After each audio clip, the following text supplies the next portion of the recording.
Okay, yeah, the camera's rolling now. We're recording. One more time. We need to get a camera person. I'm sitting down. Yeah. Excuse me. We're back. The forum was interesting this week, and the question that comes up quite often on the forum regarding the phasing of Nathan Jones, the Supremes' Nathan Jones. We've discussed it on the forum. I know there's many new people, and maybe you want to hear it from the horse's mouth, so to speak, how this went. So tell us how this happened, because it's an interesting story.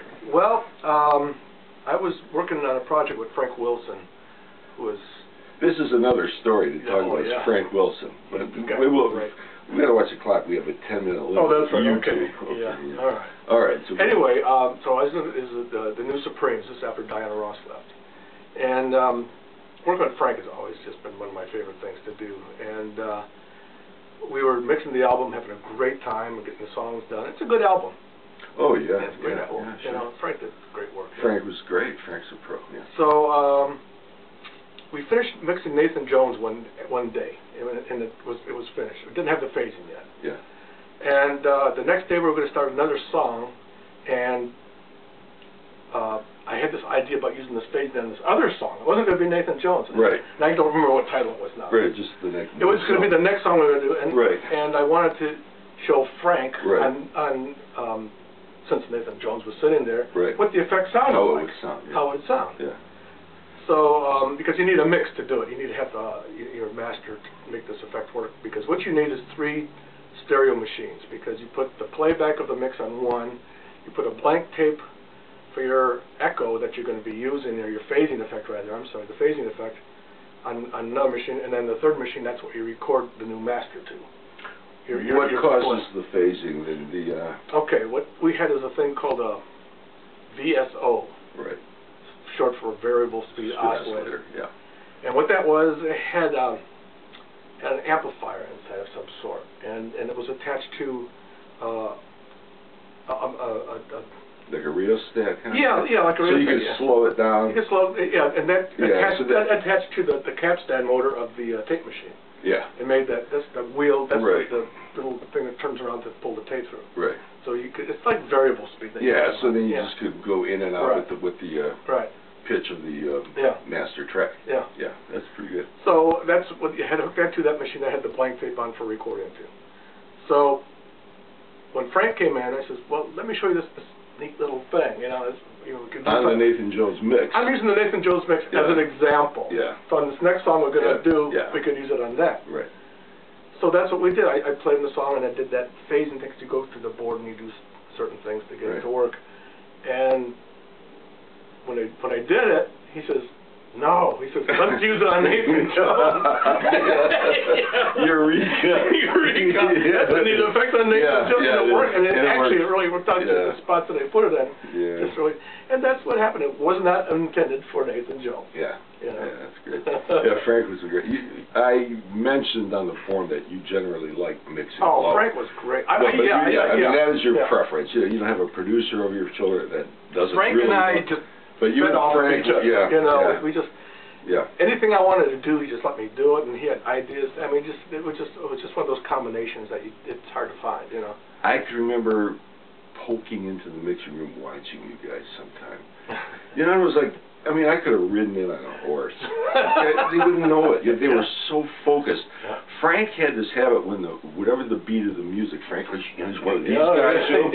So I come into the mixing room, the first thing I see is Frank. Like that.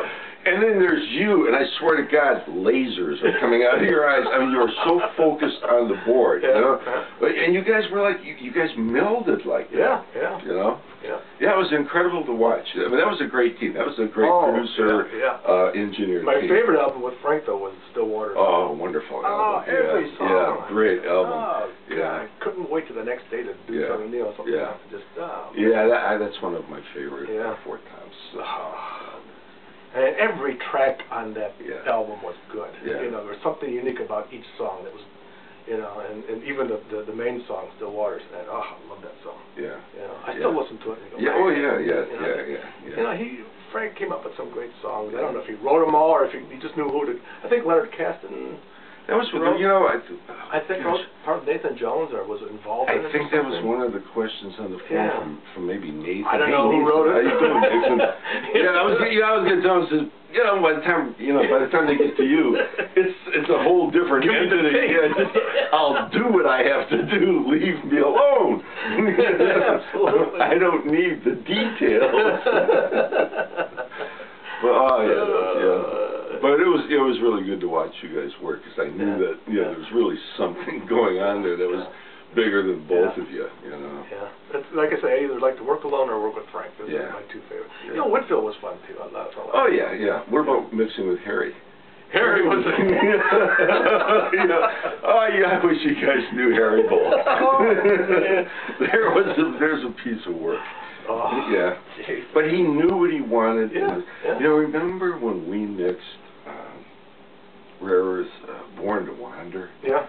And Harry calls us into his office, and he says, I want you guys. He wasn't happy with the mix. Norman was doing the mix on Born to Wander. And Harry wasn't happy with it, but he knows Rare Earth is really connected to Norman. This is going to be maybe some new big deal. Doesn't want to put waves in the water, but he says, you guys have to come up with a mix. And remember, he kind of explained what he wanted, like the don, those fills in the middle of the song. And we knew exactly what we said, Harry will do it.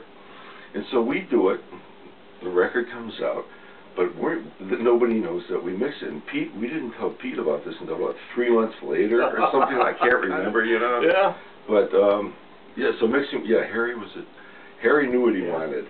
Well, let me tell you, what song was it? Anyways, Harry called me on the phone and said, Rare Earth just finished this one track. I want you to give me a mix on it. Yeah. Just to see what it's all about. Yeah, we might be pressing time, so move on. So anyway, I did a mix for him. And I really liked the song. And I really, this is kind of fun, So I gave him the mix, and then the remixes started. Let's try this. And then the next day, let's try this. On and on and on and on. And so finally one day I went to Harry's office. I says, we're just let's listen to where we started from. Yeah. So we, put the very first mix of that. That was the one. That was what was the record? Celebrate. Sometimes your first shot's your best shot. Because it was just that instinct. With the instinct on the song. And sometimes sometimes you got to work into it. So. I don't know. We may be pushing limits. We'd like to carry on, but we would like to make sure this works. So it's good talking to you. We'll do this again.